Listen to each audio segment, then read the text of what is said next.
Welcome to a Two Giant Goofballs and Big Blue Avenue Team Up episode. Are you a goofball that loves Giants football? Are you traveling down the best street in the NFL? If so, sit back and relax as we talk about the team that both excites and frustrates us so much. And now, here are your goofball hosts, Drew and Rob, along with your tour guides, Tom and Sam. Wow. Welcome, fellow goofballs, to a new exciting edition here. We got the Big Blue Avenue crew here as well. I am Drew, joined as always by... Me. Oh, Rob. Yeah, I'm this way, Drew. Let's get the show on the road. I'm in a corner now. I'm not sure what to do. It's like, I'm like baby. Don't put baby in a corner here, okay? Yeah. You know what was going to happen here. Never knows what to do with those hands. Next thing you know, I'm dancing with Patrick Swayze. The bad things happen because you never know, okay? So, especially because I got died like 10 years ago. Well, wow. He wasn't Ghost, right? I mean, touche. Anyway, guys, we're doing a mashup episode here. So we got Tom and Sam here also from the Big Blue Avenue show here. Welcome, guys, to Goofball Land. And thank you for having us there on the Big Blue Avenue as well. So, oh, absolutely. Yeah. Thank you. Thank you for having both of us. I know we've seen these in the comments section a couple times before. You guys are funny. You guys are outgoing. You guys are creative. And we definitely enjoy talking with you, at least even backstage before we went live. And what way to share a better common denominator. Sam and I do the show every week, and it seems like you guys are always putting out content. We really appreciate this a lot. And let's go Giants. Yeah, Big Blue. Listen, we're at the point now where we're suffering as a group. This is like group therapy at this point here. It's like, we're not just talking about the Giants. We're like grieving the fact that we're spending all of our free time basically with this team that unfortunately has not played the best for the last decade, it seems, at that point there. So, but we're hoping for better things. Listen, we all that heard Colin Cowherd talk last week about this team. I'm a big believer in what he says. You look at this team now, it's got an offensive line starting pumping. You got a number one weapon in Malik Neighbors. You built up the pass rush at that point. You put a good quarterback, and I'm not saying we got the Daniel Jones Daniel Jones people hating on us already here, but you put a good quarterback in this team, this is a playoff team right now. I firmly believe that. So, I just always try to preach people. We're not as far as you think necessarily. Hope is on the horizon here. Hopefully with whatever pick we get in this draft. So hopefully the same soap. So yeah, we got a lot of things to go over here with you guys. We got a couple of segments here that might be news to people that listen to the Goofball show on a regular basis here. That we one of the Big Blue Avenue crew here to do their thing as well. And then we're going to go ahead and give you guys also some latest Giants news. And of course, also give you guys the preview with the Seahawks game, guys. We got the Seahawks again. Does it seem like we play the Seahawks every year? It's like an annual pilgrimage to Seattle, it seems. I guess last year they came to us. That didn't end very well either, though. But the good news, guys, Richie James cannot fumble the ball for us this time. We got some good news. We got some good news here. So, all right, guys. Big Blue Avenue crew, take it away. Thanks, Drew. And Sam, will actually throw it to you here. So one of the segments we like to do every week is Sam and I do our New York Giants player of the week. And despite the loss this week, Sam, I think there were a lot of guys we considered, DaleRobinson being one of them, Malik Neighbors, and we ultimately decided with the outlier, a guy who is a new face to the team over the past couple weeks. Yeah, the guy who put points on the board for us this week is our player of the week this week. Our new kicker, Greg Joseph, is our guy. So obviously made 5 out of 5 field goals, which were 52, 41, 38, 22, 42. Not too shabby, Greg. Love that. Never easy to make 5 field goals in a single game at MetLife Stadium. We saw the turf take many, many people this past Thursday. And it gives Big Blue a reliable option when Graham Gano is still injured and on the sidelines. And this is the most field goals that Greg Joseph has made since October of 2 years ago when he was on the Vikings, which is pretty telling for us since we just love field goals. We love losing the field goals. We love taking field goals. It's fantastic. Yeah, we're going to have to look into that record. We might have the most in the month of September. I would not be surprised. At least we don't have the record for most kickers in a month like we had last year. I feel like we were signing a new one. He got hurt before. What was the one guy got hurt before he even played a game for us last year? Bullock. It might have been him. I know he was around at some point. Like when you're down to Mason Rudolph, times are bad. I'm just saying, like that man's like 50 years old at this point. There, he's like remembering his days of playing in the Leatherhead and all. He missed a crucial field goal for us later. Yeah. I think it was like December game. I forget who we were playing, but is it sad that even us just having an important field goal feels like a win in some ways compared to what we've dealt with? It's unreal. We did lose a game on field goals back in week 2, so I think having a reliable kicker, which we didn't have in week 2, I think really benefited us this past week. And honestly, it kept the Giants in the game. It sounds silly, right? But MetLife is not an easy place to kick field goals. We talk about that 2002 season with he who shall not be named, and that wild card game out in San Francisco. So there are a lot of factors that I think compile into this, and it's not easy for a kicker off the street, right, to get acclimated with veteran long snapper, veteran holder. By the way, Casey Kreider has quietly been one of the best Giants since coming here in 2020 after Zach Diassi retired. Zach Diassi was one of the 2 longest tenured Giants guys, and Sam and I were talking at the time, who's going to replace him? And Diassi wasn't perfect all the time. He made a lot of mistakes, and I think if you have a mainstay at that position, it really benefits your special teams. And I think what we've seen over the first 4 weeks, Rob and Drew, is the special teams has been very good under new coordinator Michael Gobriel. We're seeing a lot of what we've seen with old Giants teams, right? But regardless of who the kicker is, I think it's important to keep in mind that you need touchdowns to win games. You need touchdowns to win. The kicker is supposed to be a complementary piece of the offense, not the focal point. Yeah, but I think also at least if we had one kicker, in week 2, we would have won the game. Yes. We had 0 kickers. And I think he deserves credit too, because there was a lot of pressure on him this week because there was talk about even switching up the kicker this past week. Because he missed the one field goal, which I thought was ridiculous. You miss one field goal and you lose your job potentially. But Dable came out after that game and wouldn't say he was going to keep with him the following week. So that to me is a little crazy, first off. But it's also, good for him to be able to succeed under that kind of pressure. Because let's be honest, if he misses 1 or 2 kicks at that point there, he's probably out of a job again. And it's not like people are lining up to sign him prior to us. So it's a big day for him. So yeah, definitely well deserved for him to be a player of the week there. Absolutely. So I guess with that being said, another factor too that I think we can take away from these first couple of weeks is the job that not just what one player has done, for example, in Malik Neighbors, but a whole unit, Sam, the Giants offensive line.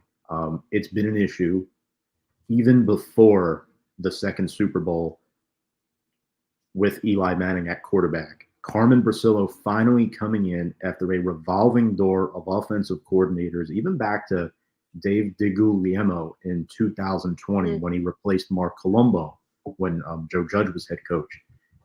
Having his success with the Raiders, and I think, Sam, getting veterans that were already established and bringing them into the system instead of trying to groom them and reaching on bad draft picks in Josh Azudu and Marcus McKeithen, the Giants are finally developing a core of veterans with a second-year center who plays well above his age in the middle, and John Michael Schmitz. Yeah, I always say with the NFL, it's like when you don't hear about guys that much, it means that they're just doing their job. And like it sucks because John Michael Schmitz is doing a great job as our center and like nobody is talking about it. And it's just kind of just the way that life works, right? It's like you're not doing anything wrong, so no one's talking about you. It's just kind of you're doing what you need to do. But this offensive line is such a 180 from last year. Last year was, straight up dumpster fire. Like they just like didn't exist. Every quarterback that played for us last year basically was just like there was no line in front of them. So it's refreshing to see. And talking about that past Thursday night game, we were going. We were doing our thing. Daniel Jones was having more than enough time to get the ball down the field to Malik Neighbors. It's very refreshing to see an offense work well in every single component with the receivers, with the quarterback, with the line. It's really, really great. And Bricillo has done a great job, bringing in these guys. I mean, Van Roten, Illuminor, like all these guys, it's refreshing to have veterans that know what they're doing. Andrew Thomas now, I guess, considered a veteran at this point. He's been around for quite a number of years. And like you said, Tom, John Michael Schmitz is second year, but he has so much potential. And I'm hoping that he sits right there in the center for many, many years and just, kind of gets that same kind of Jason Kelsey vibes from him. Yeah, JMS deserves a lot of credit.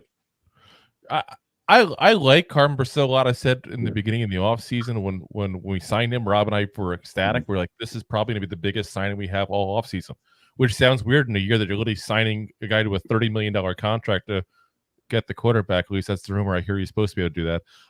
And, go out and draft a guy, Malik Neighbors, that we said going into this could be the most explosive offensive weapon in this entire draft. You got big names you bring in. But this line has been so atrocious for so long,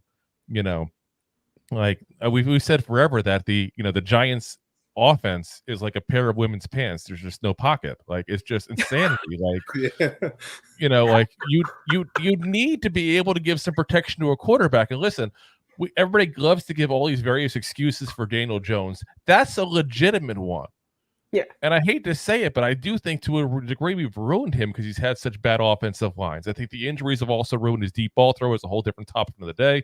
But I'm at the point now where I'm looking at what are we going to do in the future?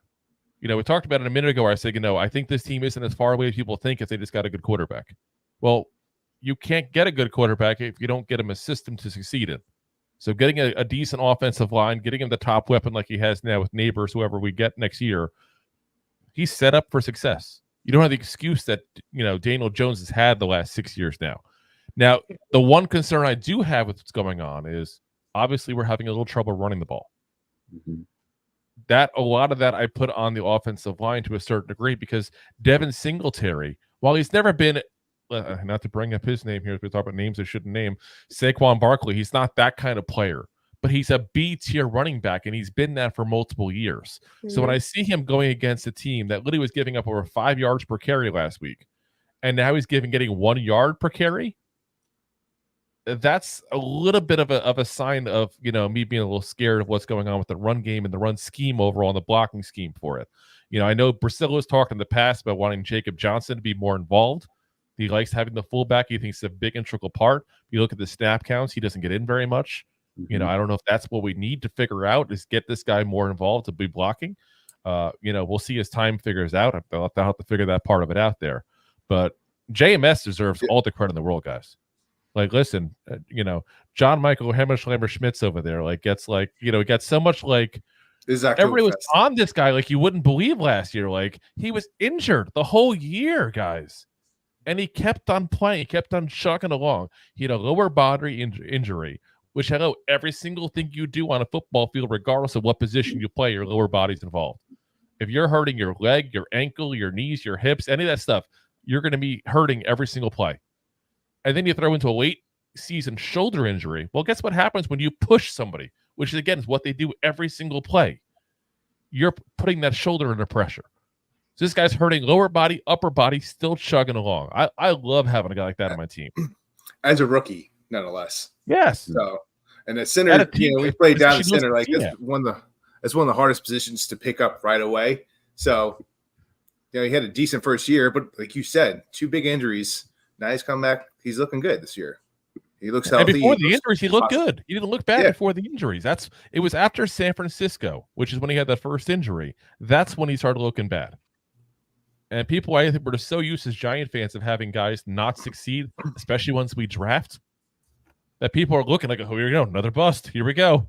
Here's what it is again. But you had to give him the chance to get healthy. And he's developed into now in his second year to be a pretty good, center right now. And I think he's probably the third best guy on this line right now, but behind the 2 tackles, if I had to rank the top 5 there.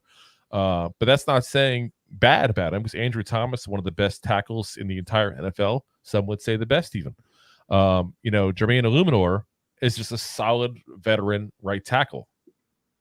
How great is this now? We have 2 really good tackles. Right? I like it. Makes me happy. He's not flipping burgers.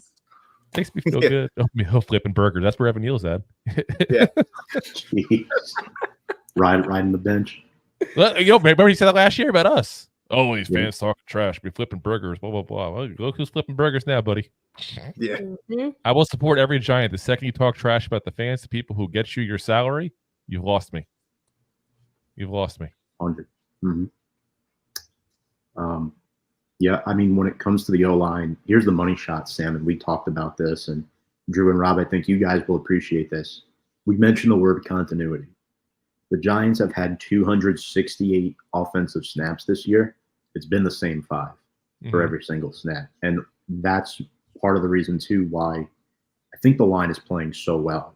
Jones has been pressured on a career low number of dropbacks, and they're not giving up sacks like they were a year ago. I know there's a lot of new faces, but just Sam, I'm so relieved that we have guys that aren't just good but durable. They can stay on the field. I don't think John Runyon's missed a snap his entire 4+ year career now. No, they mentioned that very big time when we signed him. He never missed, and especially him playing next to Thomas. How many guards has Thomas played next to in his career? I would love to see that stat, but it's got to be like 20. It's got to be. Yeah, but that's close too. He's developed like that. I mean, also just look at what we did last year in preseason. I don't want to look at last year's line. Let's not look at last year's line. Well, what we did, we had a rotating door of guys, and we put them here, we put them there, we put them on the left side, the right side. You play the center today, off the couch. Here you go, continuity, like you said. It's been the same bunch of guys.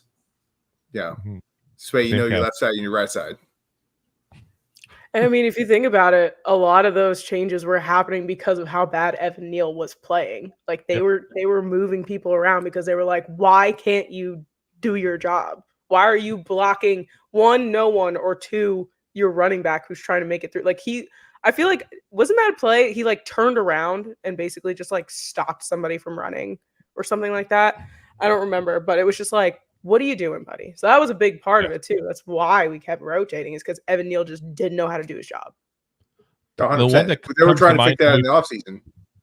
Yeah, the one that comes to mind always for me too is last preseason when Matt Pert was trying to block a corner, and he lost that battle. So, yeah, that's the line we've had for the last 10 years, guys. It's crazy. It's absolutely crazy. So, I love to see it. I love what's going on in the pass protection. I really do, because you can see a pocket. And if someone wants to correct me, because I don't have the stat right in front of me, so feel free, I won't get offended. I think if we're correcting this, only 2 sacks this year have gone to the offensive line. All the rest have actually gone to Jones, because he's literally run into people. He's just so used to run for his life behind that line. This is how bad things have gotten. It used to be he tripped after running 80 yards. Now he just trips right into somebody in the pockets. It's got bad.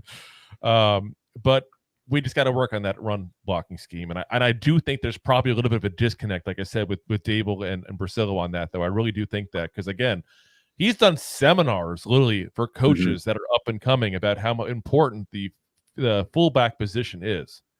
And the fact that we have Jacob Johnson on this team and haven't utilized him like we should is just beyond me. When you have a guy who literally has done this miracle work here now on the pass protection, is saying, this is important to me. This is what I need to get my run scheme going. And we're just not using him. That to me is a little, but we have signed him and unsigned him and put him on the practice squad, I think, on a daily basis at this point. That's what it feels like. Oh my God. It's like we do one more episode about him being cut. I'm going to we're just not going to mention him now. He'll be back tomorrow. Who cares? It's a lot of maintenance. And I think, too, the O-line protection, it really segues into how well Malik Neighbors has been playing, because the Giants actually have time to go out and throw him the football. Now, I know he had that drop in the Washington game. I know he had that concussion during the Dallas game. But, Sam, how well has he been? It's gotten to the point where his teammates, they respect the heck out of him. Jermaine Illuminor actually said he's a top 5 wide receiver already in the entire National Football League.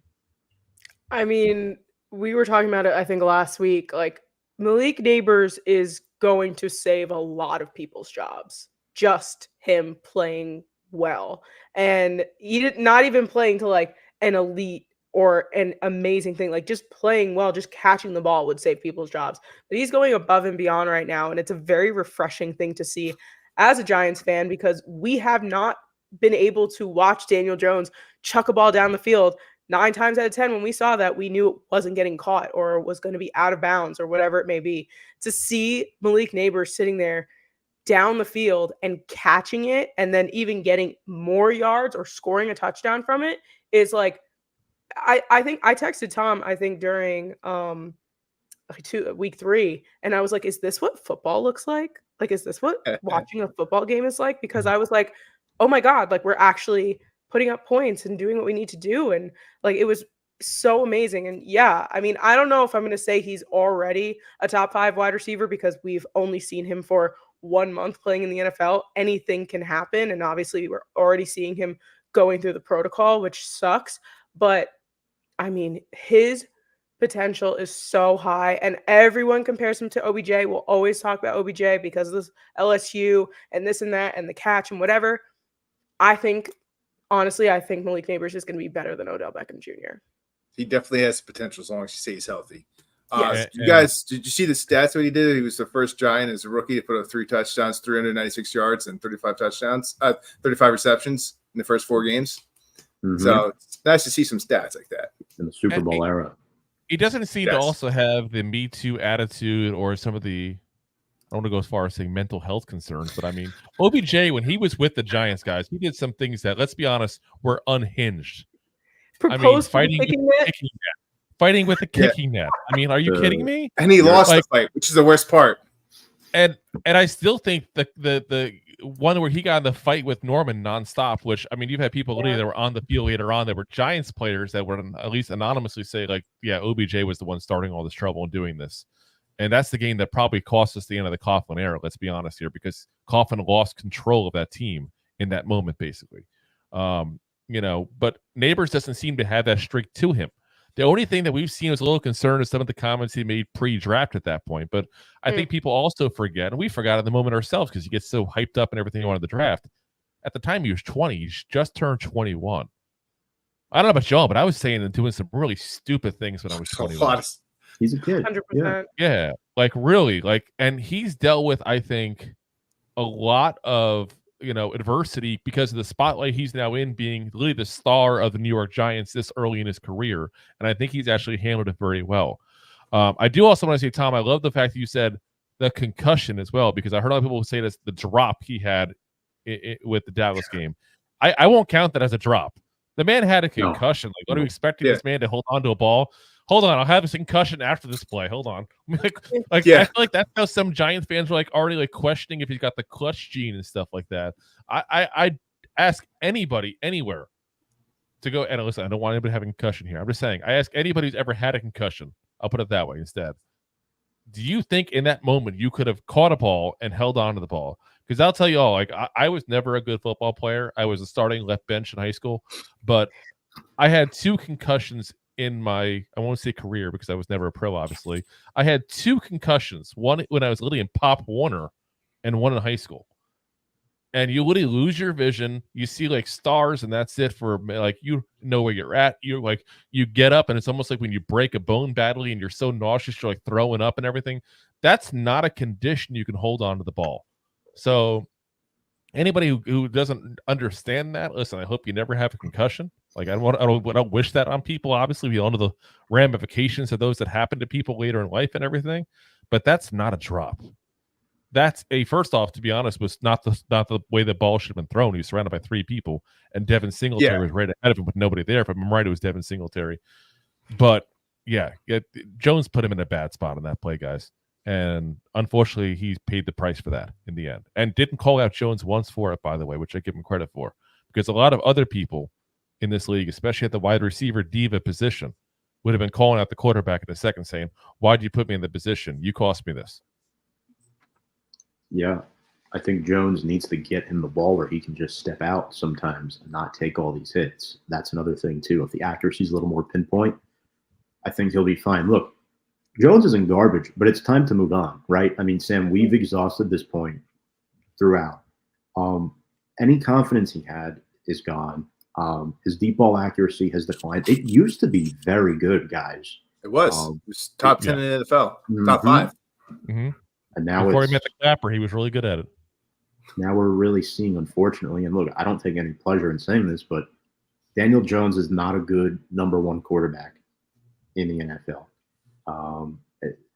It's just the way that it is, right? Look at the resurgence. I know we'll talk about Geno later, but the resurgence that Geno is having with Seattle right now, I think Jones is the type of player that who could thrive as a backup quarterback and have a little mini resurgence story. Maybe not to that level, but I do think there's some potential there. And the biggest thing is, too, he's mobile.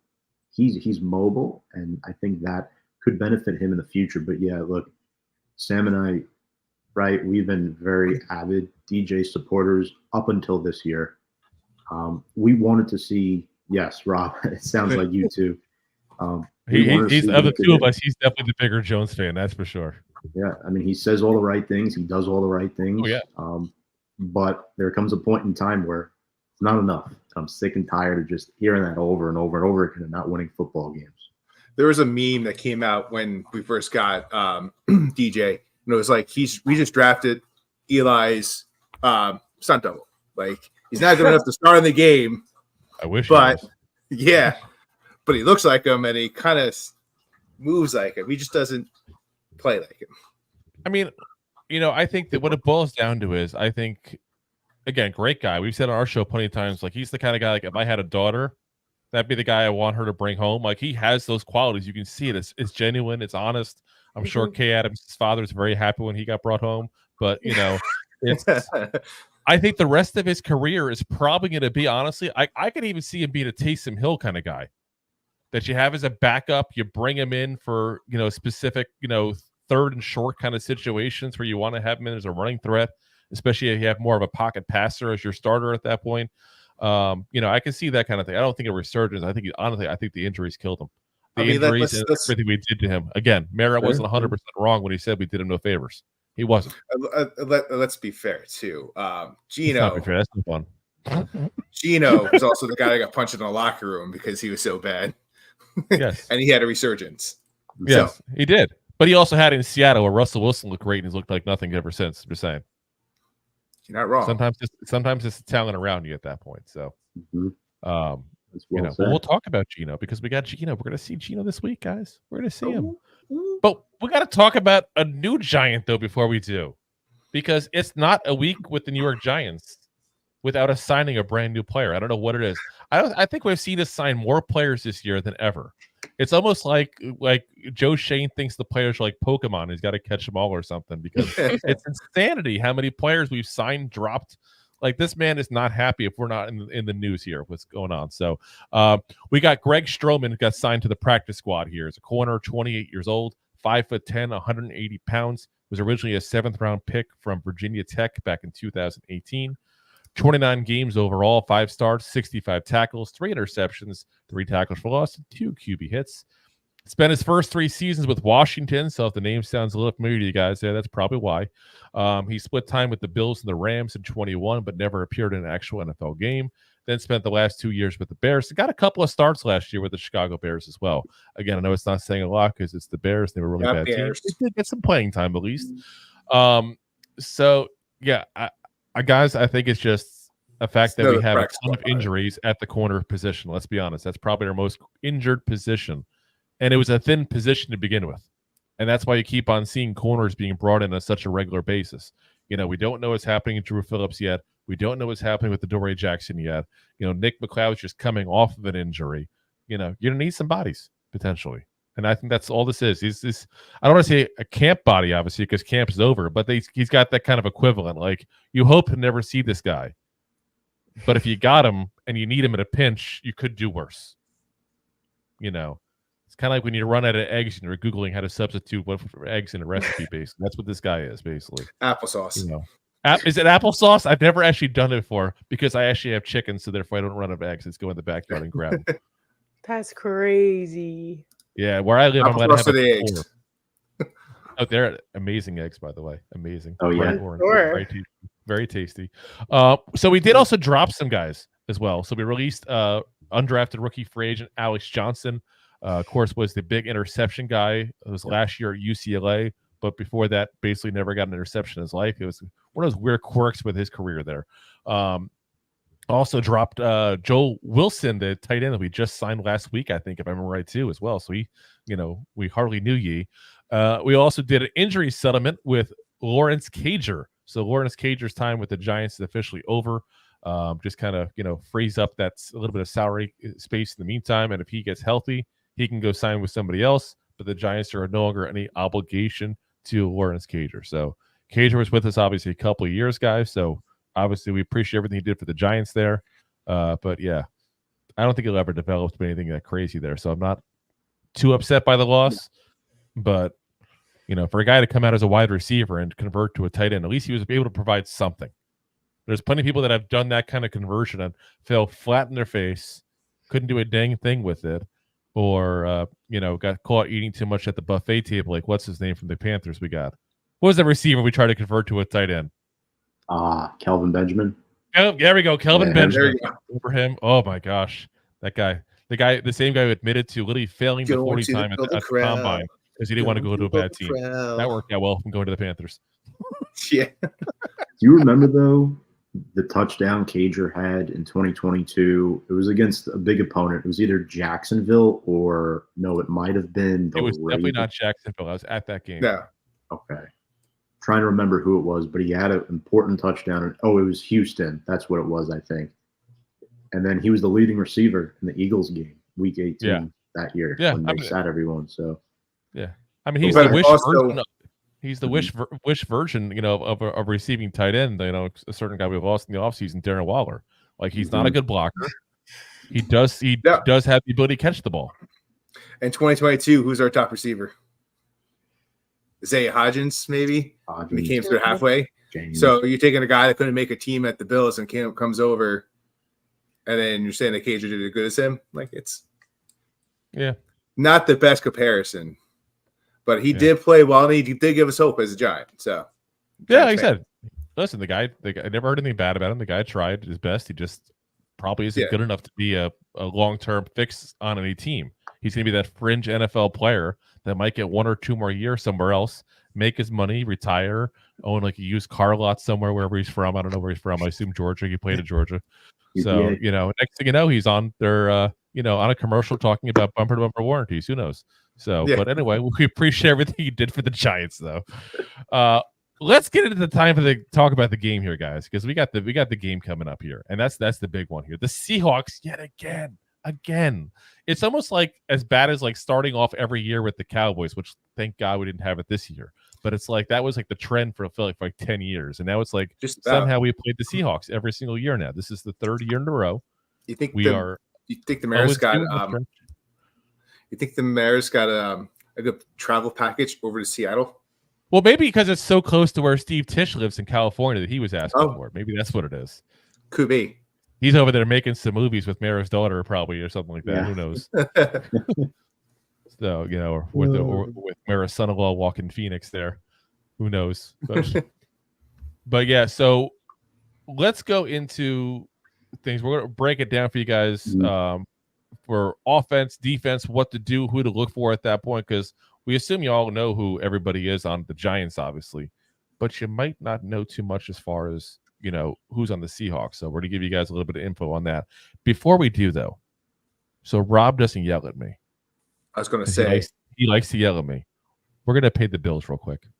Enjoying the show? Looking for more goofball action? Consider a membership at buymeacoffee.com/2giantgoofballs. Memberships start at just $5 and give you additional goofball access. One-time support payments also available starting at just $3. buymeacoffee.com/2giantgoofballs.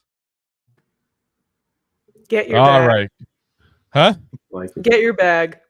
Listen, we just talked about a StreamYard doubled their price here. We need some help. Yeah. Do what you gotta do.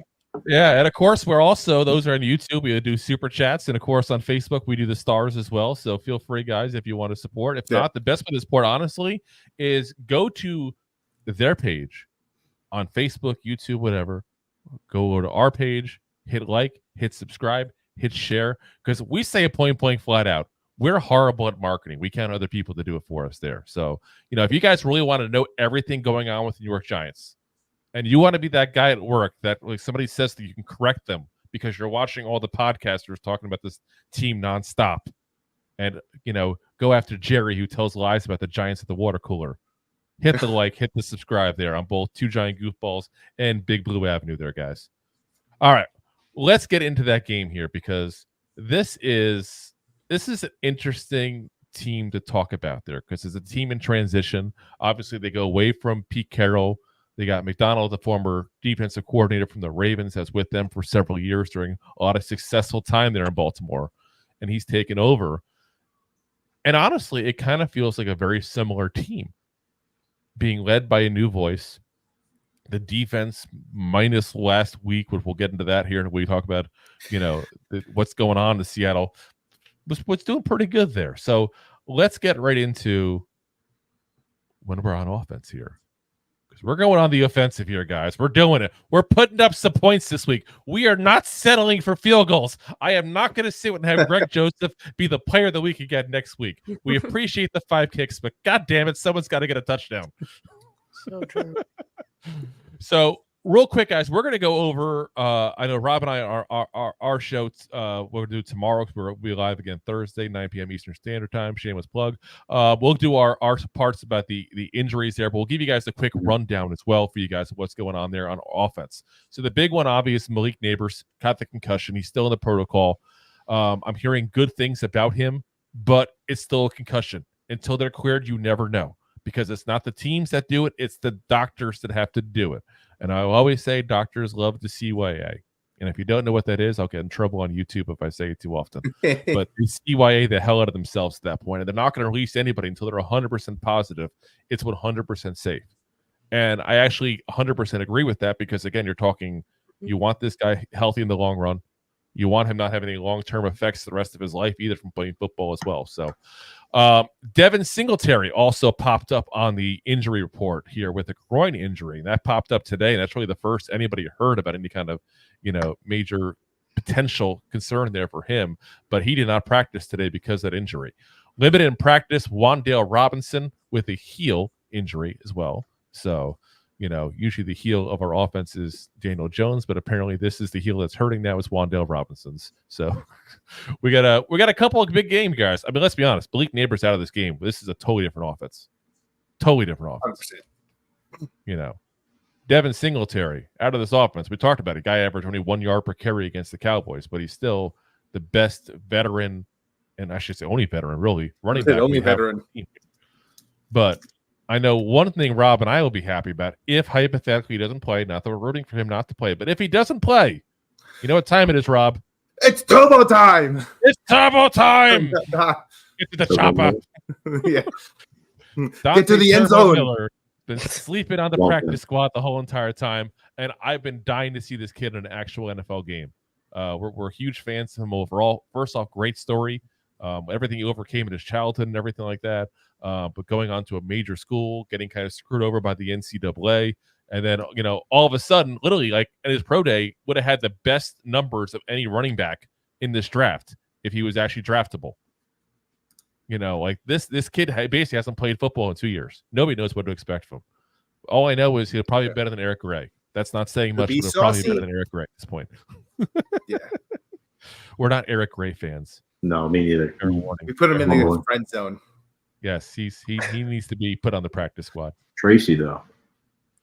Tracy, I like. The only thing with Tracy is I think the big thing is we got to recognize is that he's basically a third down back. He's not going to be in between the tackles back. He may develop into that eventually. But you can't force the guy who's still learning the running back position into doing something he's not prepared to do yet. He's not like the rest of these guys where he's been playing it for, 5 years of Pop Warner, 4 years of high school, 3 years of college, whatever. He's played it for 2 years in college, one in which he didn't really see the field that much. I think we're asking a lot from him. And if he delivers, great on him. But I think people need to recognize where this kid's coming from. He's going to need a lot of work to learn this position. He was still in the process of learning in college. And to put him in a position where he's your number one, number two, I give him credit for handling it like he has, because that's asking a lot of a guy who's still learning the position as well as learning the transition from college to the NFL. That's putting a lot on his shoulders. And I think, again, Eric Gray, in my mind, should be gone. Turbo Miller should be there. But at the very least, if Devin Singletary is injured, I think you will see Turbo Miller this game. And I honestly think nothing would shock me with him. He's the guy that I really think he could fall flat in his face. I'm like, he's a rookie, hasn't played in 2 years. What do you expect? Yeah. Or he could do really well. I'm like, there we go. And Rob will be going doing his Arnold Schwarzenegger impersonation the entire game. Every week. Constantly. Every single time. You know about my fantasy football teams?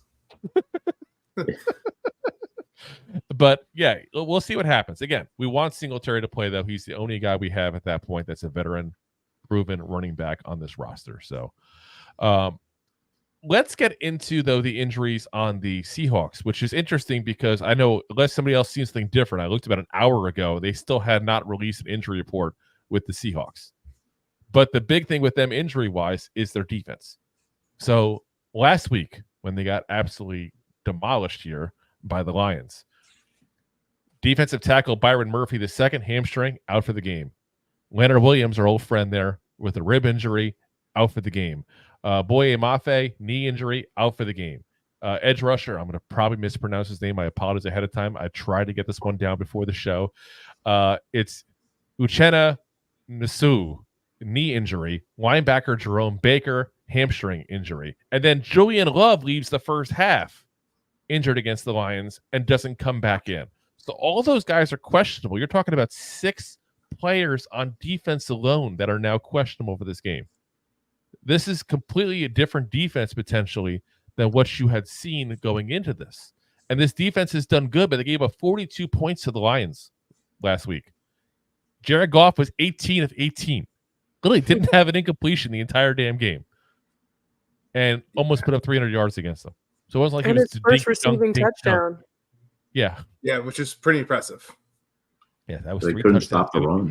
He was a good fantasy guy to have. That's for damn sure. They couldn't stop anything. Yeah. No. They could not stop anything. And that's the problem going into this game, is that what Seahawk defense will you see?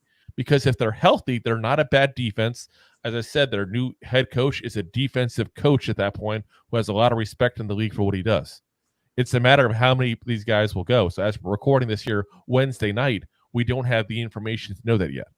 So, we got to kind of keep an eye on the injury report as the week goes. And I'll never say I hope bad for players because it's their body. You want them healthy. But if they want to give it an extra week to heal up fully, I'm not going to be upset. Yeah. Right. You got to think about your health first. Exactly. Think about your kids. Think about the kids. Someone think of the children. The children out there. But again, though, they've been about an average defense overall. They're averaging 21.3 points a game. They're giving up overall. But they've been a very efficient defense. They're allowing only 28.9% conversion on third downs. That's 4th best in the NFL. They're 25% conversion rate on 4th downs. That's 2nd best.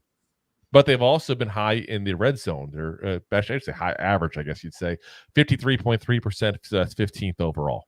Mm-hmm. So it's been kind of a bend but don't break kind of system at that point. It's kind of what they have in place at that point, where they're getting themselves in favorable position for third downs. If they are giving up a big play, they're limiting it down to a field goal. And that's signs of a well-coached team, guys.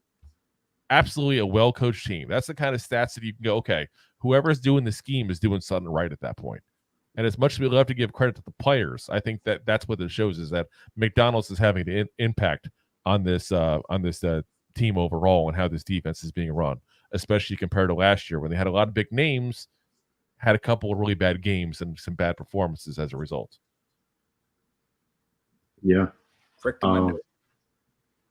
Sam, you and I talked about Leonard Williams last season and us missing him in the run defense. And I think what's key for the Giants is establishing that run, getting the duo pushes, right, with Runyon and Schmitz up front, Runyon and Andrew Thomas, right? You want to get those guys. And Singletary banged up. We don't know if he's going to play. I'm not too concerned yet. It's only Wednesday, but Sam, I definitely miss Leonard Williams. And I really, really hope that he does not play for our sake because we couldn't establish a run against Dallas's weak front last week, and Seattle's front is much stronger. The teeth of their defense is solid, especially with Terrell Dodson and Tyrus Knight too as their starting linebackers. So Leonard Williams is a tough cookie to crack. Yeah, Yes, he I is. mean, Devin Singletary is basically like our best bet here. And so if he doesn't play, I mean, I'm sure Tracy can get the job done, or Turbo Miller if he comes up to Turbo time. Yeah, Turbo. the active roster. You can say We it. have to do it every time. I'm sorry. We have to do it every time. Yeah. I respect that. That's totally fine. But yeah, I was so dead set on the fact that Devin Singletary was going to run all over the Cowboys defense last week, and the fact that it just didn't happen does not make me feel good. I mean, he completely messed up my parlay. It was just not good. I was like expecting him to run at least 60 yards, and it just That didn't was the parfait. Yeah. You got me all excited. I love a parfait.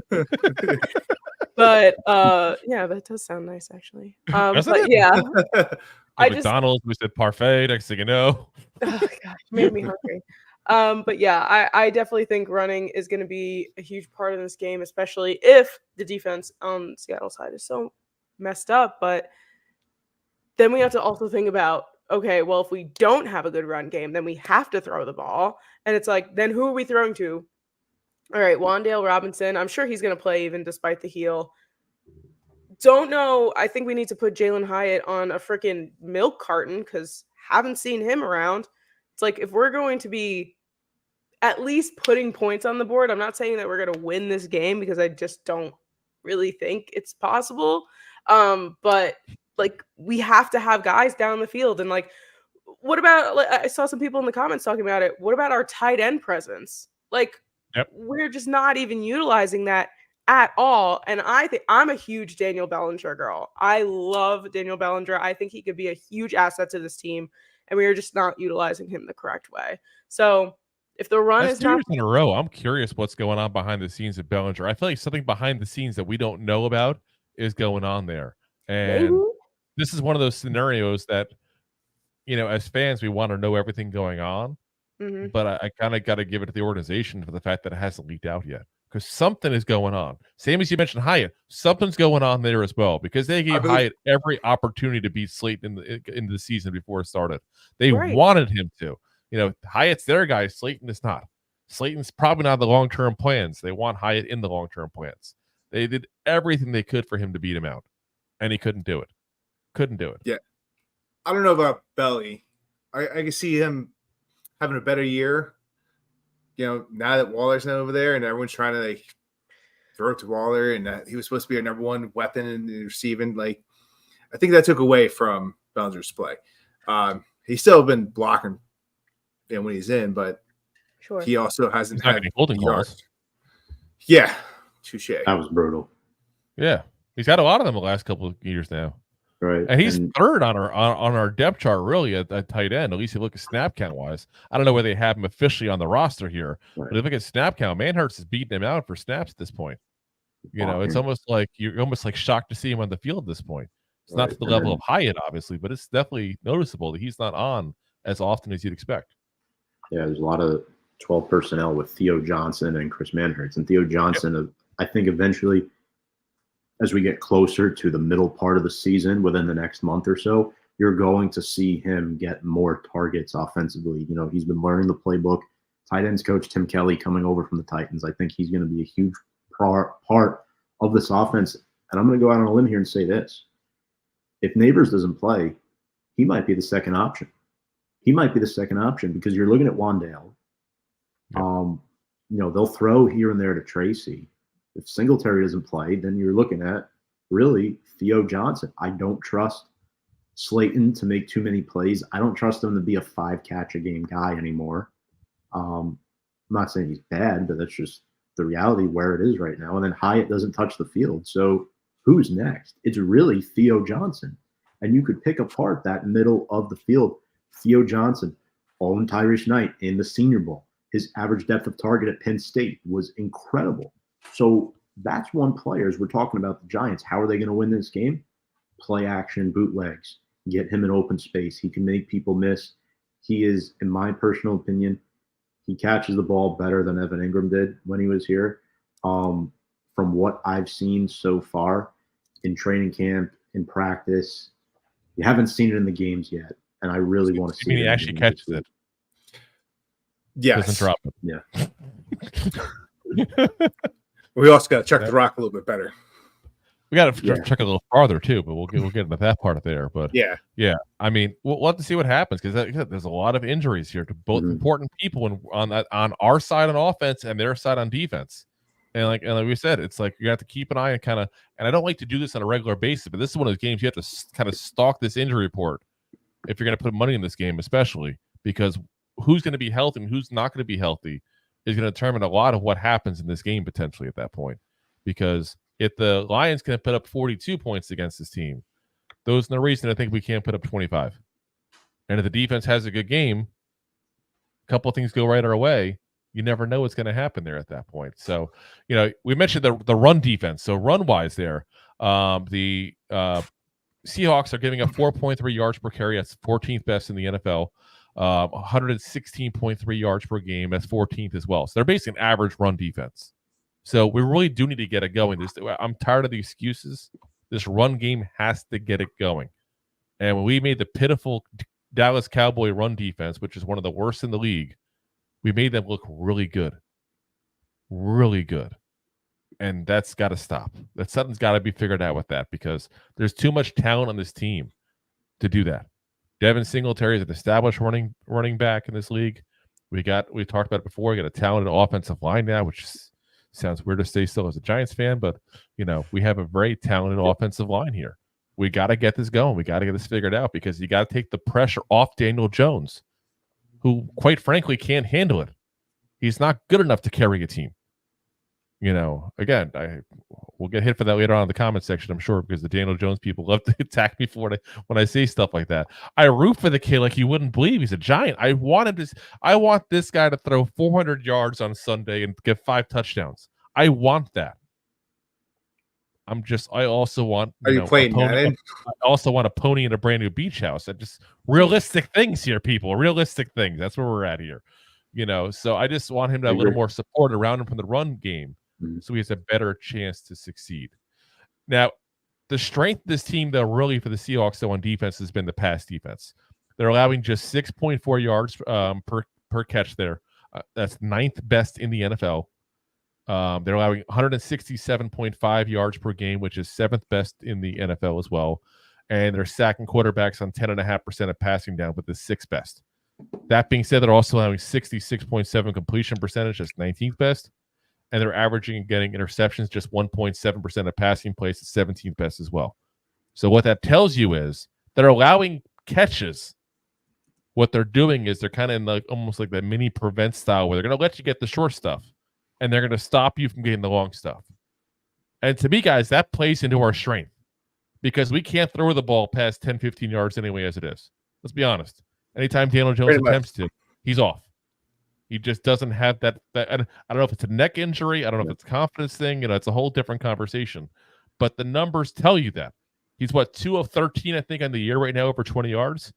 Correct. Yep. And every time he does it, the guy's like open. I'm not saying he's wide open, 10 yards of freedom there, but he's got a couple of steps in the guy, and it's just overthrown or underthrown or whatever the case may be. I mean, you all remember was the last week or the week before where Neighbors ripped the one ball from the defender at that point. They literally saved the interception. That was one of those classic examples. It was underthrown, and Neighbors had to come back for it. And luckily, he had the hand strength to do it. But this plays into what we do. We do short passes. We hope for some yak yards at that point, from guys like Neighbors, guys like Wandell. And I think it actually, weirdly enough, weird to say that, I think our passing offense can actually do a little damage to this team just based on how we play the ball. Because if that's what they're doing, you're playing into the hands of what we want to do anyway. If you're going to give me a 5-yard gain, I'm going to take that all day long and use my passing game almost like a run game and hope we can get some yak yards and break something 1 or 2 times during the game at that point and have a big play that year. Because we have a better chance of Neighbors or Robinson doing that than we do Daniel Jones throwing a 30-yard bomb down the field. No disrespect to him, it's the truth. I mean, what's Wandell know for? Getting that yak. Yakety yak. So, oh, please get that touchdown back. High volume. A lot of high volume with him. Yeah. Oh, yeah. We said it going into this year, we thought he was a 100-catch guy all year long.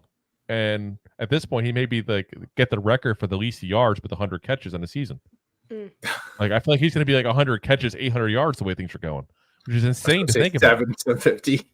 Yeah, like that. But that's, I mean, Rob knows I love doing the math. I can do the math and find out what he's up to here at this point here. But I mean, that's the kind of thing you're looking at with him. But that kind of game plays into what the Seahawks are giving up this year. So if that's what they're going to give up, take it. That's what we do best anyway, is those short passes. That's right. What we have done. So, I'm kind of curious to see what this offense can do.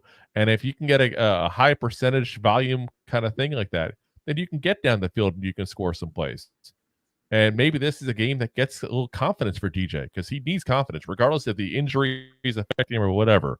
He needs confidence because he's looking over his shoulder, knowing that if we keep losing, he's eventually going to get benched to prevent injury, cause issues, and he's not going to see the field ever again. Not with the Giants, at least.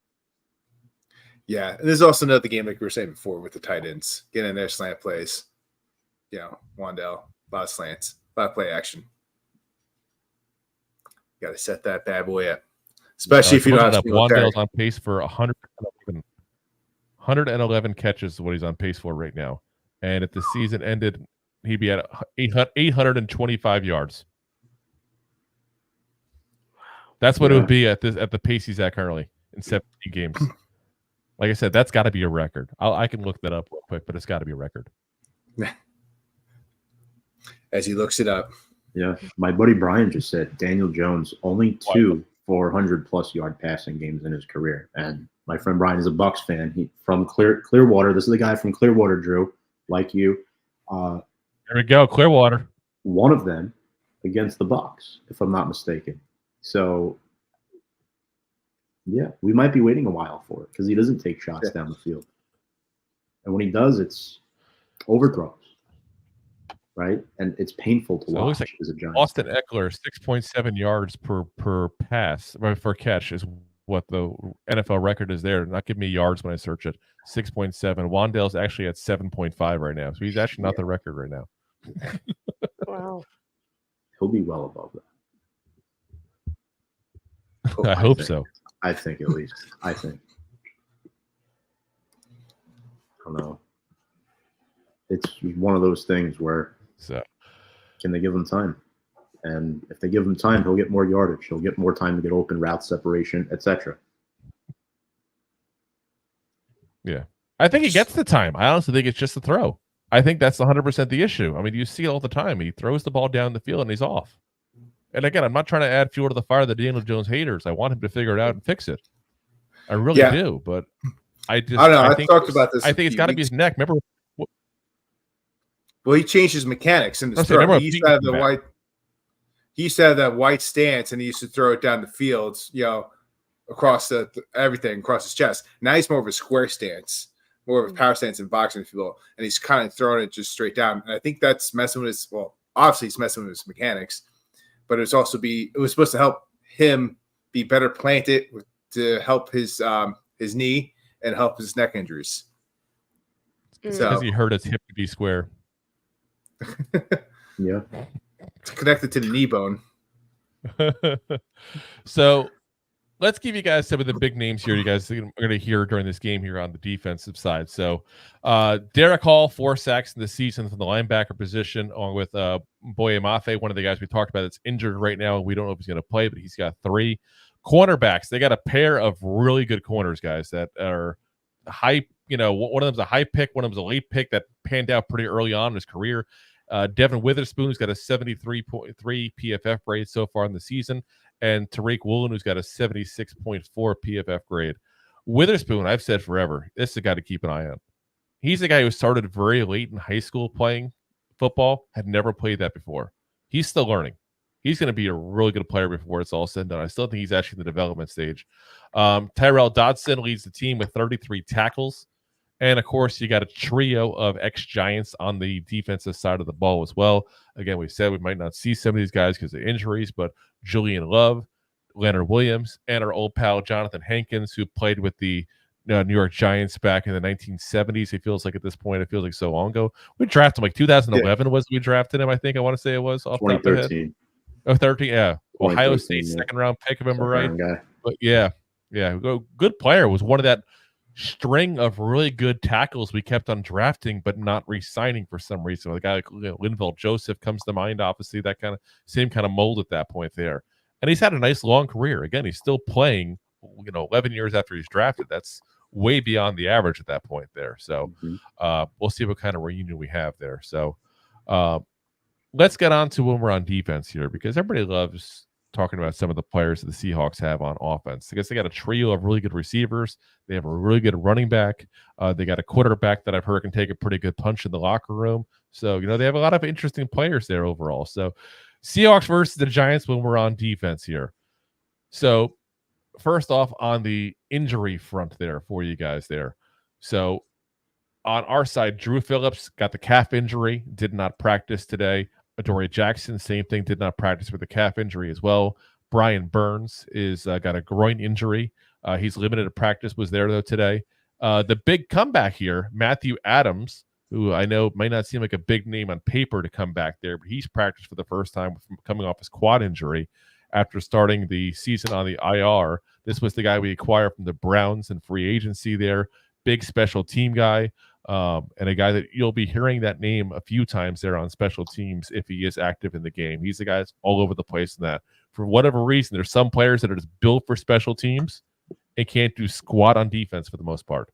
He's one of those guys. It's honest truth. I mean, he's like a better version of Carter Coughlin, is also out right now as well, obviously, but he's like a better version of Carter Coughlin there. He could be potentially the best special team player we have, obviously outside of, kicker, punter kind of thing, their coverage guy there. On the Seahawks, again, they haven't listed anything as far as their injury report yet. So guys have to kind of keep an eye on that there, but they're definitely much healthier on offense than what they have been on defense. Defense has been where they had all their issues there. The big thing on the Seahawks, they're a very pass-heavy offense. They will pass, followed by some pass. It's insane how much this team's passing right now. 64.4% of the plays on offense are passes. That's the third highest in the league. They have a 72.33 completion percentage, second highest. They average 39.8 passes per game, which is the highest in the NFL. And they're averaging 280.1 passing yards per game, again, first in the NFL. Now, you can put a little bit of an asterisk on that because of the fact that Walker, their lead running back, has been out for 2 of the 4 games. Right. But he was in versus the Lions, and Geno still put up 56 passes. So you can say it's a possibility that's partially the problem. But based on last week, I would say that's probably not the problem. That's just what they've decided to do on their offensive side of the ball there. That when you're playing from behind, you kind of have to chuck the rock a lot more. Well, yeah, I mean, that one game, yeah, but that was their only loss they've had in the season. So, it's but yeah, 59 passes is absolutely insane. That's like 2 games put together, or like, Daniel Jones' entire season in 23. But, it's just, it's crazy. It's just, I know. I mean, I can't help it. They got 3 good receivers, so they're going to throw it, right? I mean, 3 big ones. So, I mean, Geno's got 1,182 yards in the season, 4 touchdowns, 4 interceptions, and a 91.2 passer rating. So we know that occasionally he's forgetting what team he plays for and throwing to the wrong team. When you got a 4-to-4 ratio, that's not the best in the world, guys. The big 3 there, DK Metcalf, who is, guys, if you haven't ever been to a game where Metcalf is playing, he looks different in person. That man is a mountain of a man and a beast of a wide receiver. Like, I got to see him at the Pro Bowl last year. I went there in Orlando, and I'm telling you, he was like, he's the size of a linebacker. It's crazy how big this guy is in person when you see him. 24 catches, 366 yards, 2 touchdowns on the season. A guy that Rob and I were huge on coming out of the draft there last year, Jackson Smith-Njigba, who we said was going to be the best wide receiver by far in this draft, and then obviously got put in the corner there and kind of forgotten about a little last year because he went to a team that has some really good receivers. Well, now he's got 25 catches, which leads the team. 266 yards now in his second season, playing out of the slot position primarily. And he's actually passed, at least volume-wise, Tyler Lockett as the second receiver on this squad now. Lockett's got 18 catches, 199 yards, and 1 touchdown. Lockett's the guy that actually is in the last year of his deal, will probably be moving on at the end of the season because they also have to try to re-sign Geno Smith and needs some money to do that. So, Smith and Najigba is having a fun role of trying to develop into that second receiver while the guy who's supposed to be the second receiver is still there. And if he is playing, Drew Phillips is going to have quite the matchup in the slot there against them. I'm actually very curious to see that matchup. Very curious because Drew Phillips has got a lot of praise, as he should. He's been playing very well, very aggressive against the run specifically, which I love seeing out of a corner. But this is a big name guy for him to have to go against here on Sunday. If he's healthy. If he's not, then I pray for us. Because I'm not sure who's going to cover these 3 guys, honestly. Like, who are you going to put up? You got to have Banks, who struggled the last couple of weeks. He's going to probably go against DK Metcalf. And Metcalf, to be honest, is a much better player than he is. He needs help. I know. Like, we're all making the same face right now. Like, that's not good. Like, Cooper looked really bad week 3 going into that game. He had 30 yards receiving in the first 2 games combined or something like that? Like, absolutely nothing. He looked like an all-pro against Banks. CeeDee Lamb didn't do a lot of volume, but he had that one move where he made that double move on him at that point, and Tyler Nubin came down and went to the wrong spot and didn't provide the right help for Banks either. So it kind of goes on both those guys. But that big touchdown play, which, again, if that play doesn't happen, the Giants might have won the game. I'm not trying to put that one play and Banks on the whole game. There's a whole lot of mistakes we can pinpoint if this one thing didn't happen. But that's one of those plays that you look at from last week. You got McLeod back at that point. You got Flott. I mean, that may be your trio that you're going to have this week going against these guys. And if you're going to ask people who you'd feel more confident in having, Banks, Flott, and McLeod, or Metcalf, Smith-Njigba, and Lockett, I'm sure most people would take that Seattle lineup in that bet if they had to take one of those 2. You give me 2 of those 3 in Seattle, I feel more confident. Yeah. That's a little scary of a matchup there. I mean, even if you put Phillips in and Adoree Jackson, I'm still a little scared for that matchup. They have a really good trio of receivers. They have 2 guys also that will get involved with the passing game, or not as much. Zach Charbonnet, the backup running back, who's also had to be their starting running back a couple times this season because of injuries. And tight end Noah Fant. Both of I don't want to get the full exact. They just a couple catches a game. It's what they're the kind of guys. On the offensive line, Charles Cross has really developed this season into being a good left tackle. He got an 84.3 PFF grade on the season so far. Really, like I said, a really improved season here for him so far to start. The rest of the line hasn't been the best. And I spent some time today because I do my day off and a little cleaning around the house and all. The good husband things, keep the wife, happy wife, happy life. And she's like, smart man. But I was listening to, and I always try to do this before we do our show on previews, and I was listening to podcasters that do the Seahawks specifically. And I'm telling you guys, when you listen to these guys talk about their offensive line, it's like we're talking about the Giants' offensive line the last couple of years. They love Cross. They have a lot of faith in Cross. The rest of it, not so good. No. Especially on the right side of the line. That's the Achilles heel in this line. And I really want to see if we're going to do something creative to specifically attack that. Avoid, for lack of a better term, because that's what we're going to be doing, avoid Charles Cross as best you can and throw everything including the kitchen sink at the right side. Their guard, Anthony Bradford, has a 43.3 PFF grade. And their right tackle, Stone Forsythe, has a 49 PFF grade. Like I said, guys, we're all Giants fans. We remember those numbers. Those are the numbers we've had for players that played for us for how many years? That's like an offensive line for the Giants. For once, we can be the team that plays the crappy offensive line. How great does that sound? The roles are reversed. The fortunes are upon us. It is time there. So, yeah, I mean, and Burns has got to show up, guys. Like, I hate to say, people are like, oh, like there's nuances to this thing and this. No, I'm sorry. You're getting paid $30 million a year. I know that's not a fault of yours, but it's like, we're going to do a little Uncle Ben here at that point. Okay. With great paychecks comes big responsibility. Okay. Like that's what we're down to. You wanted to get paid. It wasn't like you were like, oh, just What do you think I'm worth? No, he came out and publicly said multiple times, I want $30 million a year. I'm a top talent in this league. I'm a top pass rusher. I don't know about y'all, but I haven't seen it. I have not seen it. And we said when the trade was made, I loved the trade. We didn't give up a lot for him. I didn't love the contract. He's not a $30 million pass rusher. He's not.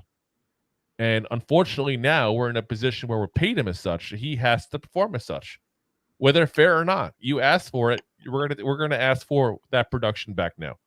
And this is the kind of game you're gonna need him on, because if Geno Smith is able to sit behind that pocket and do what he got to do, we're gonna be in for a long day, guys. Because he's looked really good this season, and it sounds weird still in year 3 of Geno Smith's resurgence to say Geno Smith looks really good. But I'm telling you, in Seattle, they are loving them some Geno Smith right now. Like they're saying, point blank, I don't care what it takes. Do the extension now. Re-sign him. Just figure it out right now. Don't even let this go to the bottom line. He's the best player in the team, they say. That's how much love Geno Smith has right now from the people in Seattle. I'll tell you, the Locked On Seahawks people, they love him. They love them some Geno right now. Like I have. It's weird. I guess being a Giant fan, we haven't loved the quarterback since Eli left. And even then, let's be honest, they didn't love him that much when he was there. There's a lot of people that hated him then too, you know. I mean, also if you're in a Giants fan, you're in a Giants market, so you hear about Geno Smith when he was drafted and all the nonsense he went through, but now he's on the Eugene Smith train, just chugging along through Seattle. Yeah.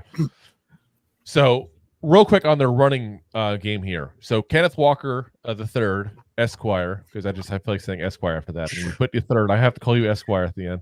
Only played in 2 games so far this year. 32 carries, 182 yards, 5.7 yard per carry average, 4 touchdowns. That's pretty damn impressive to get in 2 games, guys. Zach Charbonnet, who has the most alcoholic name in the NFL, 42 carries on the season, 156 yards, 3.7 yards per carry, 3 touchdowns. He's a solid backup. They have a solid 1-2 punch. They really do. 3.7 yards per carry, again, doesn't sound very impressive, but when you put it the fact that for 2 of those games, instead of being the change of pace back, he was the back, and he's not good enough to be the back, but he's a good change of pace. It's a good 1-2 punch, guys, but they don't rush very often. We talked about it. They run. They literally pass twice as often as they throw. I'm sorry, but run pass twice as often as they run. But what they also do is they score touchdowns twice as often from the run game as they do pass, which is interesting. So when it gets down to the goal line, that's what they're doing. They're going ahead and they're running the ball right into the end zone. And what's weird is, as bad as the Giants defense has been against the run this year, guys, that's the one area we've done well on. We literally lead the league in something. Who would have thought the Giants lead the league in something positive? Positive. Not interceptions. Allowing just 0.3 rushing touchdowns per game, which is best in the NFL. Wow. So I will say sometimes that's because of the fact that they, we get up long passing plays, and that's why they get touchdowns instead. But, listen, I'll take a win where I can get a win. Okay, I'll take a win where I can win. Don't you break down your schematics. Listen, little deceiving. I'm just trying to take a win where I can take a win. We have a positive, something we lead the league in. It's positivity, people. People complain we're too negative on this show. We're not too negative, damn it. We gave you positive. They complain about you being too negative. Even though we gave an asterisk too, but whatever. Yeah. All righty, guys. Let's go over some keys for the game here. Because obviously, getting a little bit time-wise here, I know you guys had to get going soon yourselves there at that point. So let's get into some keys for the game here. So let's do this round robin style. So, Tom, we'll go clockwise there. I'll go last here. So go for your first key in the game there. Don't take mine. I will try not to. So my first key to the game, if the Giants want to beat Seattle, they have to find a way to protect Daniel Jones. They've been doing it a lot this season, but last year they did not. Jones was sacked 10 times in that game. He had the pick 6 to Devin Witherspoon. The game was lost before there was a chance for it to be won. And that was a big problem. It was a very, very big problem. That's part of the reason, too. I mentioned this. The Seahawks have won 6 out of the last 7 matchups because they continue to dominate time of possession because they're getting to the quarterbacks, right? Even Eli struggled playing in Seattle towards the back end of his career. So the only time to recent date that the Giants won in Seattle was the Colt McCoy game back in 2020 when they won 17-12. Everybody was shocked that they won that game. That game, that game put them in first place for like a week or two. We played the Cardinals the following week and lost really bad. Yes. And then that was everybody's like, everybody's like, oh, we have playoff team after all. And like, I guess not. We lost. Yeah. Never mind. I think too, look, no one's ever going to agree on everything, right? You want to convince John Mara and the front office that, again, this is going to sound silly because it's year 6, but we're talking in their lens. He has enough time, Daniel Jones does, to make enough plays to determine to them, not to us, not to the people watching, to them, that it is time to move on, go out and get another quarterback in 2025. Whether it be Carson Beck or somebody of that nature, this will determine whether or not Big Blue drafts a quarterback. Because you guys mentioned Derek Hall, Boye Mafe, if he plays. Even Draymond Jones and Jaron Reed have done a good job at getting to the quarterback. So I think realistically, you want the line to continue to play well, and you want to protect Jones, especially if he doesn't have Malik Neighbors, because it's going to take receivers more time to get open and get more route separation if Malik is not out there. Yeah. I mean, kind of jumping off of that, talking about the line, and this was kind of my key to the game going into it. And then after Drew just started dishing out all that information on Walker and Sharps, it's like, we got to stop the run. Like, that's kind of the bottom line here. Defensive line I meant earlier, but it's kind of like, if they're going to be scoring a lot during the run game, like, that's what we need to focus on. Because yes, of course, I mean, DK, JSN, Lockett, those guys have to be protected, obviously, but their strength is, especially because Walker's completely healthy now. And like Drew was saying before, Charbonnet is somebody who was able to step up to the plate and get the job done while Walker was still getting back from his injury. But it's kind of the bottom line here. And if we don't, then they're going to start. I mean, I think Kenneth Walker had like 54, 55 fantasy points last week. Like, we can't let things like that. I know we can't say fantasy points as a stat per se, but like, 55 really. Yeah. That's insane. I thought it was a lot when Derrick Henry got me 39, and like that, it's crazy. But yeah, I think that's kind of the bottom line here. Stop these guys, contain them, and Dexter Lawrence, like, you guys, like, come on, just keep on, and they're doing a great job doing that. Like, just really punch it. Yeah, we're gonna flip the line at scrimmage and talk about our run game, because they need to show off. Because if we have an output like we did in Dallas, like, this game's over before it even starts. Like, they need to start running that ball down deep to give Jones, like, what's the old saying? The run sets up the pass. So if we're missing Neighbors and Wan'Dale's not playing at 100%, we need to set up this run game. And if Singletary's not there, then it's turbo time. Let's go. Turbo time. Ah. It is not a tumor. Yeah, I want to have my football. For me, the big thing is here, guys, is I kind of alluded to it when we're talking about the defense here. For us, is we have to be able to stop this trio of receivers, and that is so much easier said than done. Geno has been playing very good, and their receivers, quite frankly, are better than our corners, and we have to figure out a way to stop them. Whether it's getting help from the safeties at that point to help be in the position to help guys like Banks at that point, whether it's getting the pass rush going so that Geno doesn't have as much time to throw the ball. We have to figure out a way to help these corners because they're not good enough to do on their own yet. They're young, they're inexperienced, they're still learning. I still think Banks right now really should be a CB2, and I really wish we had gotten an actual CB1 at least for 1 year. Maybe Stephon Gilmore was the right move. I don't know. But, it is what it is. That's revisionist history and going back. We got what we got. They need help. We got to figure out a way to stop this trio from doing it because, they're so much hands down better than our secondary. And it's a little scary when you got those three that you're facing. It's not you're trying to stop one guy, not you're trying to stop two guys. You're trying to stop three guys, and either of those three can take over a game when need be. So, we got to figure that part of it out there. So, real quick, because I know you got to get going here in a moment there. Let's go back one more time around. Who you got to win?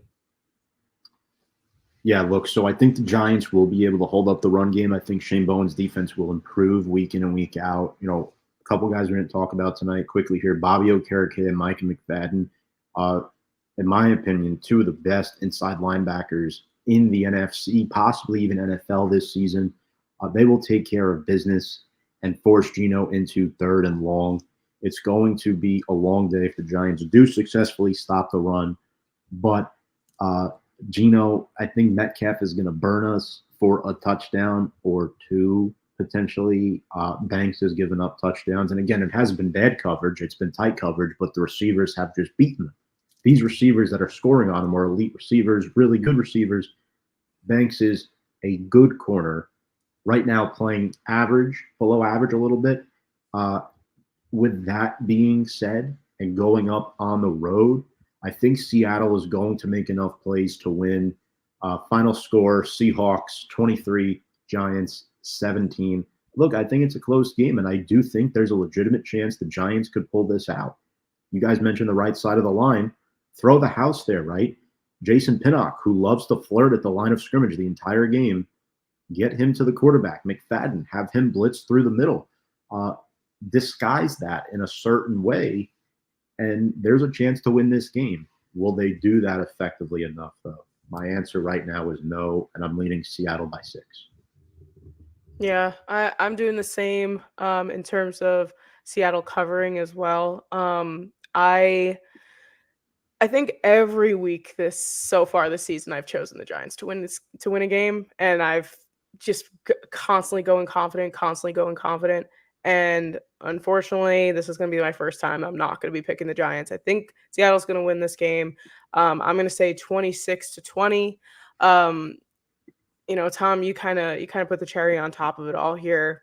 It's just like DK Metcalf, freak of nature. This team doing well on a high despite the loss, on Monday. Geno Smith's resurgence, we've talked about all of it. I just don't feel confident enough in this team right now to expect a win in terms of, going up against the Seahawks. Yeah. Hard to blame you on that. Yeah. Real quick, Rob, before you go, because I know that Tom and Sam both got to head on out here at that point there, so I don't want to hold them up at that point there. Before you guys get going, though, do me a favor, for anybody who's listening on our side, let them know where they can find you both, when you guys do your your uploads there and all that, so that way they can find you guys better on a regular basis there. Sam, you want to go first? We're on Big Blue Avenue on all social media platforms, and we're live every Wednesday, 8:30, 9 o'clock, depending on the day. And we have fun, very similar to this kind of show. We just go back and forth. And Tom is the king of YouTube right now. He's the one who's uploading for us and doing all that stuff. But yeah. Yeah, and to piggyback off of Sam, you could follow us there. Get our recaps of the game, our key takeaways, live streams. We do that, like Sam said, every Wednesday night. And then for some reason, if you like to watch my takes on the Giants, you could explore more of my NFL takes. Review and preview that airs Tuesday nights at 8 p.m. And then my college football show with my two buddies from two different parts of the country, Andy Hopper and Brian McCardle, at From the Stand Sports, where we talk all things college football every week. That is a pre-recorded show, though. But if you check out From the Stand Sports on YouTube, you can find us there. And I know we'll be off with Rob and Drew. Looking forward to seeing your picks as well here for this game. Thank you both so much. Thank you, guys. Thank you, guys. All righty. So, Rob, go for it. What's your thoughts on the game there? I'm gonna have to agree with Sam and Tom here. Like, not knowing if Neighbors is definitely playing, not knowing like if Drew's going to play, like it concerns me what we have to do on this in this game. Plus, we're going into Seattle, which is hard to play. I do think it's going to be a closer game. I think it's going to be more like a 24-20. So, but I said I get accused of being the negative person. You want to go with the G-men? Listen, if neighbors play, let me say something. No. I'm going a completely different way, actually. I'm going to be the negative guy right now. I really am, because I see us getting absolutely demolished this game. I really do. It happened last year. That was a really ugly game. That was the Monday Night Football game, if I remember correctly. And we were just like, that was our point. We're like, the season's over. We're done. Like, this is it. The year before was a very demoralizing loss because we lost because of, our own fumble issues and all that kind of stuff. But, the Seahawks have had our number lately. And like I said before, it really worries me, this trio of receivers with our trio of corners we're going to have available. I just don't see it happening. I really don't. I think if the defense is injured, like I kind of expect it to be, because again, we're talking about 6 guys potentially out on defense. Yeah. It's almost half their starting defense guys. But you got to expect that probably what will happen is some of them will play, some of them won't play at that point. So it'll be a banged up, team at that point. So I expect us to give up, I hate to say it, like 35 points here to the Seahawks team. And I think maybe we'll get 24 points, which would be a little more than average for us at that point there, but a realistic above average for us. But guys, anything can happen. We talked about it. Geno Smith's given up a lot of interceptions this year. Gave up 2 in one game alone. So stuff like that happens at that point, or all of a sudden Singletary, gives some relief and does good in the running game. Who knows? It's like Berman says, this is why they play the game. Nothing is a foregone conclusion, and this is the kind of win that if we can somehow sneak it out and pull it out like that, then all of a sudden that's a confidence booster, guys. Big time.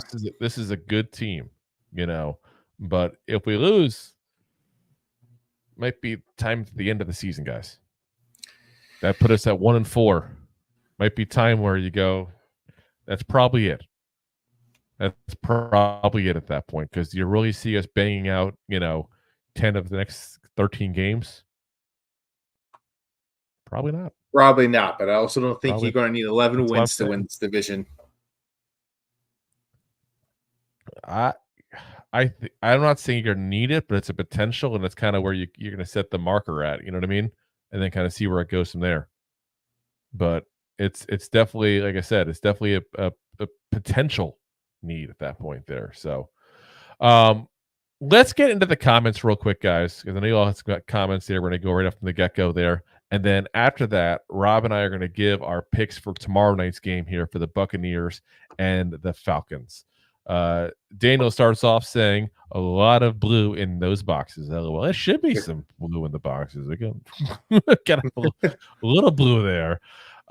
Giants 83 would be nice to get some productivity from the tight end position. Seems non-existent at times. If you mean by all the time, yeah. I mean, there's been nothing out of the tight end position, guys. Absolutely nothing. No. Talk about like a blank spot for us. For somebody's got to like stand up on this whole thing and do something. And obviously, the Giants hope it is Theo Johnson.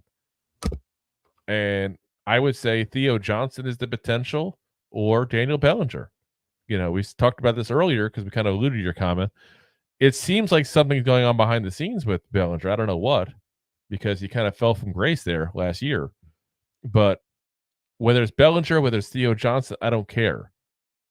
I just want to see somebody get involved with the passing game for the tight end position, because it's a great help to a struggling quarterback, which, let's be honest, that's what we have. Yep, pretty much. Dwayne, what's up, man? It says, how can people with a straight face still blame him for that drop in Dallas, or any drops, to be honest? Malik gets a pass for their notice. Yeah, like I said, we talked about it in the show even. He gets a pass definitely for the concussion one, because he got a concussion. He gets a pass in Washington because, let's be honest, if it wasn't for him, we aren't even in the position for that drop to matter. It's the truth of the matter. So, yeah. Dwayne says he can't chuck a ball downfield now. Even with Malik, Daniel won't save his job. Yeah. No, Jones probably is right. probably gone. And then Dash, what's up, man? And if you guys haven't followed Dash as well, guys, there he is. He goes on YouTube, Facebook, and I'll watch on the video. Big Dash knows, definitely a good channel to be watching there for Giants fans. Starts laughing at Dwayne, says, "Good evening, folks. What's up, man?" Dwayne says, "I'm everywhere, and I'll be loud about it until we cleanse this fan base of the real sickness, our quarterback."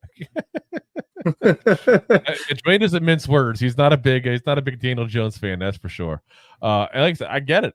It's it's frustrating when you've been watching the same guy fail at that position for enough years. I mean, we all got it kind of excited in 22 because he played better. But if you really go back and look at that a year, guys, he didn't look that great. Year beat up some bad defenses. Yeah. So and I can get where we were at. Like, okay, well, he played good down the stretch. Maybe you get him a receiver, maybe a better offensive line. Maybe he looks okay. Another injury or two later. No, it's not. Yeah, another injury later. Better line. I really think that's what I really think the neck injury just ruined his abilities. More and more that I think about it, that's more and more what I'm sitting on as my answer of why I think it is. So I don't know. I blame the ACL, but hey, whatever the case may be. Look at Peyton Manning when he came back after the neck injury. He said he had trouble throwing the ball down the field. He specifically mentioned, and I'm just trying to go back to, okay, who else had mega neck injuries that was playing quarterback, and what were they dealing with? It's kind of trying to compare that apple to apple there, and that's what I saw. So, it's the logical choice in my mind, but it could be the ACL, it could be confidence, it could be anything. Who knows? It could be that he didn't stay at the Holiday Inn last night. Who knows? I mean, could be done. Who knows? Let's see here. Dwayne says, "Okay, we will call Jones out. He's going to get Malik killed." Listen, at one point again, he shouldn't. And then he says, "Hey, Big Dash, you want to play? I'd rather watch you suit up to Jones." I think Jones is probably better than Dash. I don't know at this point. Probably. Yeah. Deb says, looking at quarterbacks who are now having success on the team, such as Darnold, Goff, etc., do you think it's due to putting these guys on the field before they're ready? I think it's a combination of that. It's a combination of that and not giving him a place to succeed. I mean, let's be honest, guys. Like Darnold, classic example right there. The two teams he played, I'm going to ignore the Niners for a second here because he didn't play really for the Niners. The Jets and the Panthers. How many times have you seen quarterbacks not succeed when they're drafted by the Jets or the Panthers? It's a very typical thing. Also, I mean, Darnold's been giving Jets losses for years now. Yeah. Love it. And then you look at Goff, and Goff was a guy that, listen, it's for whatever reason, Sean McVay just lost confidence in him. He didn't work in that system. Yeah. And that's as much as a fair trade I've ever seen in the NFL in my life, that trade, because one got a Super Bowl, one got a guy who brought this team out of dysfunction. So, it works out for both of them. It's an NFC Championship game. Very rare in the NFL. But I don't know. I don't know if I would say Goff as the thing, but you could say Baker, for example. I mean, Baker's a good example of that. He, got dropped by Carolina. Dropped by Cleveland, goes to Carolina, doesn't look good, goes to the Rams, looks and then goes to the Bucs now, and has looked like a decent quarterback. Not a great quarterback, but at least probably slightly above average quarterback in this league. So I don't know. I'm not worried about DJ with that though. If that's what we're thinking, I'm not worried about that part of it there. I think he's toast. Whether it's his fault, our fault, or a combination thereof, it's probably the combo. Probably the injuries and the lack of stability he was given. Dwayne says, "Does DJ need 6 years to get ready?" No, he's already ready to go to his next team. Yeah, to cut it out. Cut it out. Go into a little full house on us there. Deb also says Dwayne did playing on a bad team for 5 years ruin him mentally, and it's a fair statement. It really is a fair statement.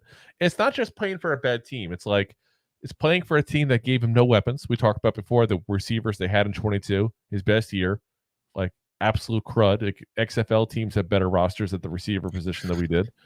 The line was getting beat up his entire time. He's going through multiple different offensive coordinators. I mean, if you think about it, technically he's going through another one.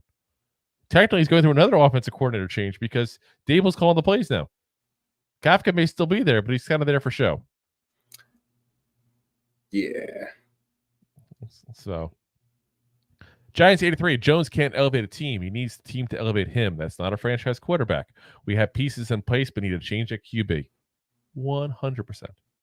100%. And Deb says, "Oh, I agree. That it is beyond time to move on from Jones." Yeah. I think most people think that. There's still some though. It's kind of shocking. Like we've had a couple people like I said, they'll go in our comments, yell at us at that point, like as if we're like, "How dare you not support him? You're not a Giants fan." Like, no, we support him. We're a Giant fan. We want him to succeed. We're just realistic. We've seen it's been in a time that he would have if he was gonna. The truth of the matter. Yeah. John says Giants being Giants. Ben says, watch this be the week where the Giants get touchdowns but miss the extra points, but still better than field goals, right? I guess so. At 6 points instead of 3, it's twice as good. It's possible. Don't you put that out there in the world, Ben. Don't you do it. Don't you do it. Solving the race problem. How much better would this team be with Tyrod at quarterback? What would their record be? I don't think that much different, to be honest with you. Maybe 2-2. Maybe 2-2. Yeah, I think Tyrod would be better. I think he would be afraid to throw the ball, but I think he'd also be injured in order to be out of probably for the year at this point. He's got an injury bug. Worse than Jones. Says, we still couldn't stop the run with Leo, though. We did better than we do now, that's for sure. And I think part of that was the fact that we didn't have a linebacker back then. You know, you bring Okereke in, first legit linebacker we've had basically since Antonio Pierce, unless you want to include John Beeson in that, but he played like 1 year healthy, and that's it with the Giants. Same with Blake Martinez. We haven't had a consistent guy at the linebacker position that's been a legit tackler and a good player. Giants 83 says, problem is Tyrod only makes it for 2-3 games before he's hurt. 100%. Yep. 100%. He also says, what about a Russell Wilson in this offense? Is that an option? I mean, it's always an option. You always trade for him. But do you really want a guy who can't beat out Justin Fields? No. Yeah. Let's not ride there. Dwayne says, the pressure is Daniel Jones. He is the pressure we are feeling on Sundays. Yeah, he's stressful, that's for sure. He says Daniel Jones is the best defender in the NFL. What's let's see. Brian says Daniel Jones has only thrown for 400 plus yards twice in his career, one of which was his last game college career. You might be waiting a while for another 400-yard Jones game. I think we might never see it again, to be honest with you. Probably. I would have loved to see it. I just don't think we're going to see it. That's for sure. Let's see.